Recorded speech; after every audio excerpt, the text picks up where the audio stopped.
नमस्ते, मैं अलका ठाकुर हूँ और आप सभी का अलका मेडिकल क्लासेस में स्वागत है। तो मोल के बारे में आज हम डिस्कस करेंगे। मोल क्या होता है, जो मेरे यहाँ पे नोज के पास है ना, इस साइड, शायद इस साइड, तो यहाँ पे जो मोल है, ये जो मोल है, क्या ये खतरनाक है?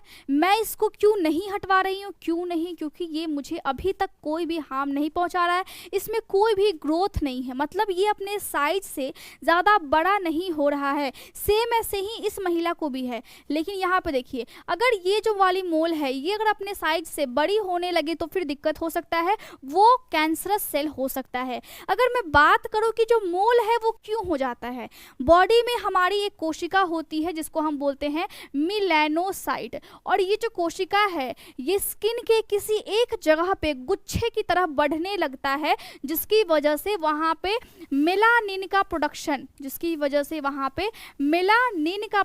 अधिक हो जाता है और वो फिर यहाँ पे मोल टाइप का बन जाता है। जो मोल होते हैं वो 3 प्रकार के होते हैं। सबसे पहला मैं अगर बात करूँ तो सबसे पहला होता है कॉन्जेनाइटल। ये जो कॉन्जेनाइटल मोल होते हैं ये जन्म से होते हैं, और हम ऐसा मानते हैं कि 1000 बच्चे में लगभग 100 बच्चों को ये मोल होगा, जो कि पूरी तरह से फ्लैट होता है, उसमें कोई भी उभार हमें देखने को नहीं मिलता है। दूसरा क्या होता है, एक्वायर्ड मोल, जो कि आप जब बड़े होंगे उस टाइम में आपको हो जाएगा। ये ब्राउन कलर का होता है और मोल की शेप के हिसाब से हम पता लगा सकते हैं कि ये मोल हमारे लिए या फिर मस्सा या फिर तिल हमारे लिए खतरनाक है या फिर नहीं है। खतरनाक क्यों नहीं है, और है तो क्यों है, ठीक है। और तीसरा होता है जो मोल का प्रकार होता है, उसको हम बोलते हैं एटिपिकल, जो कि कैंसरस वाला होता है। एटिपिकल मोल जो कि कैंसरस वाला होता है और इसके आसपास की जो साइड होती है वो अच्छी नहीं होती है। देखिए इसकी जो साइज है वो बिल्कुल प्लेन है, मतलब ये गोल टाइप का है ना, तो ये जिसकी आसपास की जो शेप है वो बिल्कुल गोल सी है। इसमें अगर हल्का सा हम देखें तो हल्का सा इसके मोल में उभार है, लेकिन अगर इसकी ग्रोथ अचानक से जब ज़्यादा होगी, ऐसे तो ग्रोथ होता है मोल का, जब बॉडी का विकास होता है तो इसका भी हल्का हल्का विकास होता है। लेकिन जब ये रैपिडली बढ़ने लगे, मतलब आपके बॉडी में अचानक से 6 महीने के अंदर इसकी साइज बहुत ज़्यादा बदल रही है, इसका मतलब है कि ये फिर कैंसरस सेल है, यहाँ पे कैंसर डेवलप होने की संभावना हो सकती है। और जो तीसरा टाइप था एटिपिकल, वही जो मोल है वो फिर कैंसर में बदल जाता है। ये मोल अगर ये बड़ी होगी और इसकी ग्रोथ बहुत ज़्यादा होगी, फिर ये मुझे नुकसान पहुंचाएगी और फिर मुझे बायोप्सी करवाना पड़ेगा। इसका मतलब है कि मुझे लैब में जाकर के इसके कुछ पार्ट को कट करते हैं और फिर उसको टेस्ट करते हैं कि उसमें कोई कैंसरस सेल है या फिर नहीं है, ठीक है। दूसरा ये कि हम सर्जरी करवा सकते हैं, यहाँ पे लेजर लाइट की हम ट्रीटमेंट भी ले सकते हैं ताकि यहाँ से इसको हटाया जा सके। लेकिन अभी चूंकि ये मुझे कोई भी नुकसान नहीं करती है और कुछ ट्रीटमेंट थोड़े से एक्सपेंसिव भी होते हैं और आपको उसमें रेस्ट की आवश्यकता भी होती है, तो मैं भी नहीं करवा रही हूँ। रीज़न यही है। और साथ में यहाँ पे क्या है कि अगर इनके पास जो मोल है ये बहुत ज़्यादा ही ब्लैक है, तो इसमें भी चांसेस होते हैं कि यहाँ पे थोड़ा सा खतरा बनता है कि हाँ शायद ये कैंसरस हो सकता है।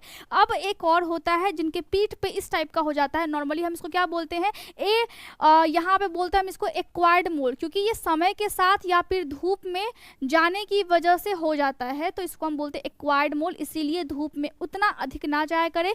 अगर आपकी बॉडी में कोई भी प्रॉब्लम्स होती है, फॉर एग्जाम्पल अगर आपकी बॉडी में PCOS हो जाता है या फिर PCOD, जो कि महिलाओं के बॉडी में, महिलाओं के यूट्रस में होने वाली समस्या है, पीरियड्स में आपको तकलीफ होता है, तो फिर आपको ये दिक्कत हो सकता है। थायराइड हार्मोन की गड़बड़ी है तो फिर आपकी बॉडी में तिल होने की संभावना बहुत ज़्यादा बन जाती है। अब 2 टाइप का होता है, एक जो फ्लैट होता है जिसको हम बोलते हैं तिल, और एक मस्सा जिसको हम बोलते हैं जिसमें ग्रोथ होती है और जिसमें बाल भी आ जाते हैं समय के साथ। अब जो ये कैंसरस वाली जो मोल होती है उसका जो साइड का शेप है ये कुछ इस टाइप का होता है, बिल्कुल चिकना नहीं होता है, तो इसको हम बोलते हैं कि ये बिल्कुल ही हम देख करके पता लगा सकते हैं कि ये कैंसरस मोल है, क्योंकि यहाँ पे जो इसकी साइज है वो भी बड़ी हो रही है और साथ में जो इसका शेप है आसपास वो बहुत रफ है, वो प्लेन नहीं है, वो कोई एक शेप का नहीं है, इधर उधर भागा हुआ है, तो ये फिर कैंसरस सेल है।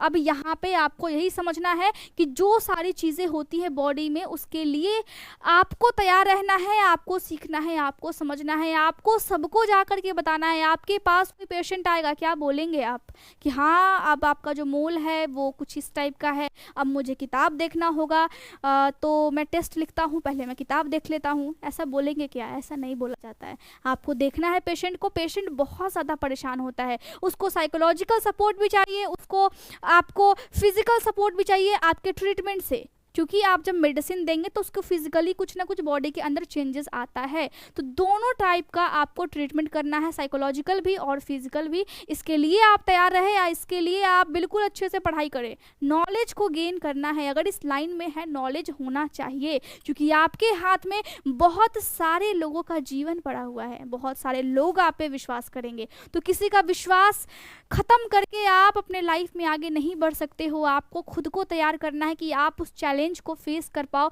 जहाँ पे आप हर एक पेशेंट का विश्वास जीत पाए और उनको ठीक कर पाए। ये आपका धर्म होना चाहिए और ये आपका कर्तव्य भी है, अगर आप एक मेडिकल लाइन से हो तो।